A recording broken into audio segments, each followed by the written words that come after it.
ಲೋಕ ನೋಡಲೆಂದು ಹೊಂಟನೋ ಕಪೀಶ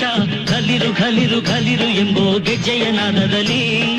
ಢಮರು ಢಮರು ಢಮರು ಎಂಬೋ ಡೊಳ್ಳಿನ ಮೇಳದಲ್ಲಿ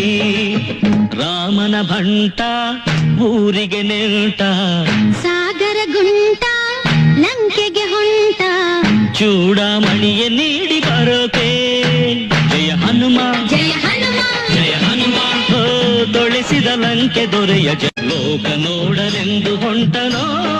ಕಪೀಶ ಘಲಿರು ಘಲಿರು ಘಲಿರು ಎಂಬೋ ಗೆಜ್ಜೆಯ ನಾದದಲ್ಲಿ ಢಮರು ಢಮರು ಢಮರು ಎಂಬೋ ಡೊಳ್ಳಿನ ಮೇಳದಲ್ಲಿ ರಾಮನ ಭಂಟ ಊರಿಗೆ ನೆಂಟ ಸಾಗರ ಗುಂಟ ಲಂಕೆಗೆ ಹೊಂಟ ಚೂಡಾಮಣಿಯ ನೀಡಿ ಬರೋಕೆ ಜಯ ಹನುಮ